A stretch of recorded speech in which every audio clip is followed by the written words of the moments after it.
وعلیکم وعلیکم السلام ورحمۃ حالات ہیں اللہ. صاحب؟ اور خیریت سے ہیں اطہر صاحب؟ اللہ کرم ہے. کیا حالات ہیں بتائیے صاحب؟ حال تو بہت اچھے ہیں، لیکن ہم کو ایک شکایت ہے آپ سے. دو وہ شکایت یہ ہے کہ ہم اس کے پہلے بھی آپ کو کال کیے تو آپ نے کبھی کہے کہ میں لیٹرین میں ہوں، کبھی کہے کہ میں ذرا ابھی فلانا ہوں، یہ ہوں، ہے نا، کبھی اٹھائی نہیں. اب بڑی لمبی کافی دنوں میں بات ہو رہی ہے. ہاں ہاں، اور ابھی میں آپ کا وہ سن رہا تھا آڈیو، سعودی عرب سے کسی نے کیا ہے، ہاں تو اس میں معراج ربانی اور توصیف الرحمان، ہے نا، ہاں، یہ ان کو آپ نے گمراہ مانا ہے. اور کوئی بات ایسی کری ہے اس بات کے اوپر؟ ہاں، تو وہی سن رہا تھا میں. اور یہ توصیف الرحمان اور یہ تمہارا نہیں، معراج ربانی تو بریلوی سے اہل حدیث ہوئے نا. میرا ربانی کر دیتا ہے، بہت جوش میں انشن بات ہے. اچھا، ان کا بیان سنے کہ آپ نے ابو زید ضمیر صاحب کا؟ ان کا نہیں سنا. ارے آپ ان کا سنے. کیا نام ہے ان کا؟ وہ ابو زید ضمیر. ابھی دیکھیں گے انشاءاللہ. ہاں، ان کا بیان سنو. وہ پہلے آپ کی جماعت کے تھے. اچھا. ہاں، تبلیغی تھے. تبلیغ جماعت میں ان کا وقت لگا ہے. کتنے کہاں کے ہیں وہ رہنے والے؟ یہ ادھر مہاراشٹر کے ہیں، پونا سائڈ کے ہیں شاید. اچھا، تبلیغ جماعت میں جاتے تھے؟ پہلے تبلیغ جماعت میں جاتے تھے. ہاں. اور اب بتاؤ، میں نے تو کسی سے کوشچن کیا کہ ان کی اصلاح کس نے کیا کرتے. ہاں انہوں نے کی؟ ہاں، وہ خود تحقیق کیے. جیسا آپ جیسا لوگوں سے، ہر جماعت والوں سے بات کرتے ہو نا. ہاں لیکن آپ میں جو کمی ہے وہ ابھی بھی قائم ہے. ایک بہت بڑی کمی ہے وہ. ہاں جیسا اپن دونوں بات کر رہے ہیں، تو جب میں بات کرتا ہوں تو آپ خاموش رہتے ہیں، اور جب آپ بات کریں تو میں خاموش رہوں. ہاں ہوتا کیا ہے کہ سامنے والا پوری بات کر نہیں پاتا اور آپ بول دیتے اور وہ بھی بولتے رہتے، تو اس میں سمجھ بھی نہیں آتا ہاں کون کیا بول رہا ہے، وہ سمجھ بھی نہیں آتا. دوسری بات یہ ہے کہ آپ کی خود کی اصلاح بھی نہیں ہو رہی ہے اس میں. ہاں آپ جس ٹریک پہ ہے، کیا معلوم وہ ٹریک سے اچھا کوئی ٹریک ہے کہ آپ کو خود ہی نہیں معلوم ہے. ہاں، کیونکہ وہ بولنے کے چکر میں ہو رہا ہے. باقی تو جو صلاحیت اللہ نے آپ کو نوازا ہے وہ بہت کم لوگ ہیں. میرے کو تو دکھتے ہی نہیں ویسے لوگ. جو یادداشت آپ کی ہے نا، جس ایریے میں چلے جاؤ اس ایریے کے عالموں کا پورا بایو ڈاٹا، وہ پھر ان کے صلح کلی ہے کہ وہ کیا ہے، ان کی عورتیں کون سی جماعت میں گھسی ہوئی ہیں، یہ وہ پورا بایو ڈاٹا آپ نکال کے رکھ دیتے ہو. تو یہ اللہ کا ایک آپ کے اوپر انعام ہے میری نگاہ میں. اللہ کا انعام. ہاں، یہ سب کو نصیب نہیں ہوتا. تو میرا آپ سے کہنا یہ تھا کہ آپ جب بھی بات کرو تو آپ جو ہے نا، ایک ہاتھ میں کچھ رکھ لیا کرو. کوئی ایسا ہاتھ میں گڑنے والا چیز تو آپ کو یاد آ جائے کہ یار رحمان بھائی نے ٹوکے ہیں کہ اطہر صاحب بہت بات کرتے ہیں، سامنے والی کی سنتے ہی نہیں. ہاں تو آپ کو یاد آ جائے گا کہ نہیں، اب تھوڑی دیر اس کو بھی بولنے کا موقع دو. صحیح بات. تو وہ ایسا تھا. اور سنائیے، کہاں ہو؟ میں تو گھر پہ ہی ہوں. ہاں، اور بارش وغیرہ؟ ہاں، اللہ کا سب ٹھیک چل رہا ہے. سب سے پہلے تو کیا ہے، قرآن کو لوگ سمجھیں. ہاں، سب سے پہلے حضور کا فرمان ہے آخری حج میں، دو چیزیں تمہارے درمیان میں چھوڑ رہا ہوں. ہاں، ایک قرآن، ایک میری سنت. ایک موقع فرمایا قرآن میری عزت یعنی اہل بیت. ہاں. لیکن اہل بیت کو مانتے تو ہیں لوگ باغ، لیکن وہ ذکر چرچا نہیں کرتے ہم تو. کبھی امام باقر امام جعفر کی شان بیان نہیں کرتے ہیں کہیں بھی، نہ امام زین العابدین کی. امام حسین علیہ السلام تک رہ جاتے ہیں بریلوی بھی، اس کے بعد بریلوی آگے نہیں بڑھتے ہیں. دیوبند والے تو امام حسین علیہ السلام کی بھی شان بیان نہیں کرتے عام طور سے، خالی مانتے ہیں. کم سے کم فضائل بیان ہونے چاہیے، اور ان کے مناقب. سب سے پہلے قرآن کی تفسیر ترجمہ یہ مسجدوں میں ہونا چاہیے بس. اور وہ کسی مسلک سے وابستہ نہ ہو. تفسیر ترجمہ تو کسی کا ہی پڑھ لو آپ، تفسیر جو ہو تو 150-200 سال پرانی ہو تاکہ لوگ متفق ہو جائیں اس میں، دیوبند بریلی والے بھی اہل حدیث بھی۔ مگر ایک پرابلم ہے نا، ہاں یہ جو سننے میں آتا ہے دیوبند عالم جو کہتے ہیں کہ قرآن کو آپ مت مطلب سمجھو، صرف پڑھ لو بس، ارے عالموں کا کام ہے سمجھنا۔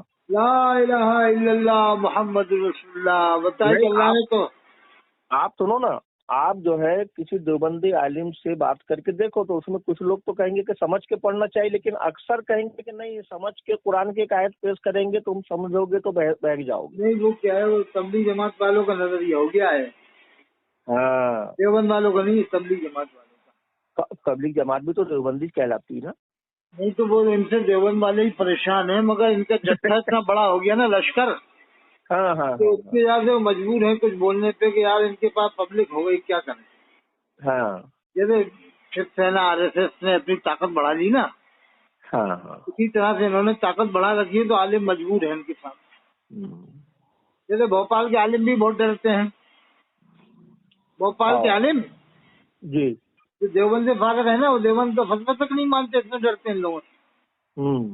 حالانکہ فارغ دیوبند سے ہیں، وہ فتویٰ دیوبند کا نہیں مانتے۔ نہیں مانتے۔ دیوبند نے فتویٰ دیا نا ان کے خلاف، امیر کے خلاف، وہ فتویٰ نہیں مانتے۔ بھوپال کے عالم جتنے بھی قاسمی ہیں وہ لوگ نہیں مانتے، چرچا نہیں کرتے اس کا، ڈرپوک ہے۔ اس میں میں نے بہتر ہے کہ وہ سند لے جا کے واپس کر دو کہ دیوبند کے صاحب ہم آپ کی سند واپس کر رہے ہیں، ہم آپ کا فتویٰ نہیں مانتے ہیں، تو اس لیے ہمارا پڑھنے کا فائدہ کیا ہوا آپ کے ہاتھ سے، کیا خیال ہے؟ یہ اس میں عطا صاحب ایک چیز بتاؤ میرے کو کہ میں نے سنا ہے ایسا، صحیح ہے غلط معلوم نہیں، تبلیغ جماعت جو ہے حیاتی کہلاتی ہے کہتے ہیں؟ تبلیغ جماعت کا تو الگ ہی معاملہ ہے۔ ہاں، اس کو مطلب مخاطب کرتے ہیں کہ یہ حیاتی ہیں کر کے۔ حیاتی اور مماتی تو وہاں چلتے ہیں پاکستان میں، یا نہیں ہے کچھ؟ ہاں، یا کچھ نہیں، یہاں نہیں ہے۔ اس بارے میں بحث نہیں کرنا چاہیے، بس اللہ کے رسول کو مانے آدمی، ہاں، اب جیسے بھی ماننا ہے وہ جانے، بعد میں بحث کرنے میں اس میں ایسی باتوں میں بحث کرنے سے ایمان میں خطرہ جاتا ہے۔ ہاں، جو جس نظریے سے ماننا ہے اس کو مان لیں، اس بارے میں موضوع بحث نہیں بنانا چاہیے، بحث، ہاں، کیونکہ پھر منہ سے جنے کیا سے کیا نکل جاتا آدمی، وہ پھر یہ بتائے گا، ایک دوسرا بتائے گا کچھ، ایک کچھ بتائے گا، اسی میں بھیگ جاتا ہے پھر آدمی بعد وقت۔ مگر سنو نا، یہ تو عقیدے سے تعلق رکھتا ہے نا۔ عقیدہ اتنا یہ ہے کہ اللہ کے رسول کو آخری نبی مانے، ہاں، باقی جو جیسے حساب سے مان رہا ہو جانا اس کا کام جانا، کیونکہ برزخ کا معاملہ بتایا گیا، اس میں بھی بحث ہوئی ہے بہت تگڑی، ہاں، برزخ کے معاملے میں کہ اللہ کے رسول صلی اللہ علیہ وسلم اپنی قبر انور شریف میں حیات ہیں، وہ کس طرح سے حیات ہیں اس کا علم نہیں ہے، بس یہ ہے کہ عقیدہ رکھا جائے کہ حیات ہیں بس۔ ہاں، عالم برزخ سے تو ہم بھی اس کا انکار نہیں کر سکتے نا۔ ہاں، بس باقی اس میں گہرائی میں نہیں جانی چاہیے بس۔ کیفیت دیکھو، اگر اب کیفیت اللہ نے یا اللہ کے رسول نے بتائی ہے تو آپ بتا سکتے ہو، ورنہ آپ خاموش رہیے۔ ہاں، کیا بولتے ہو؟ کیفیت تو اللہ اس کے رسول ہی بہتر جانتے ہیں، بس کیونکہ وہ تو برزخ کا معاملہ ہوئی ہے نا، برزخ کا معاملہ ہے۔ نہیں، ایک چیز میرا یہ کہنا تھا، جیسا بھی آپ نے ایک ورڈ استعمال کیا کہ اللہ اور اس کا رسول ہی بہتر جانتا ہے نا، اس معاملے میں یہ برزخ کے معاملے میں نہیں، سنو نا، وہ سب کیفیت اللہ کے رسول نے بتا دی ہے امت کو، جو کچھ اللہ نے ان کو بتایا تھا، پہلے سمجھو آپ۔ اگر آپ یہ کہو گے پورا علم تو نہ تو دیوبندیوں کو ہے نہ بریلویوں کو ہے، جیسے اللہ کے رسول نے، جیسا آپ بھی مانتے ہم بھی مانتے ہیں کہ اللہ کے رسول نے سب کچھ بتا دیا، تو وہ سارا علم نہ تو دیوبند والوں کے پاس ہے نہ بریلی والوں کے پاس، نہ اہل حدیث کے پاس کہ کیا کیا چیزیں بتائیں گے، وہ تو بٹا ہوا ہے نا۔ اب اس میں بریلوی بھی جانتے ہیں، دیوبندی بھی، اہل حدیث بھی، مودودی بھی، سب میں بٹا ہوا ہے وہ علم۔ شیعہ بھی جانتے ہیں، شیعہ کا بھی اپنا انکار نہیں کر سکتے کہ وہ نہیں جانتے صاحب، وہ بھی جانتے ہیں علم۔ اچھا صاحب، میرا جو ماننا یہ ہے کہ اللہ کے رسول کو اللہ نے جو کچھ بھی مطلب علم دیا تھا وہ امت کو اللہ کے رسول نے بتا کے گئے کہ کچھ چھپا کے گئے؟ نہیں، سب کچھ بتا دیا۔ ہاں، بریلویوں کا عقیدہ یہ ہے کہ نہیں، جیسے ایک دیکھو، میں نے اس میں واٹس ایپ میں ایک بریلوی بھائی سے سوال کیا تھا عالم سے، وہ کہے کہ اللہ کے رسول کو اللہ نے سب کچھ عطا کر دیا،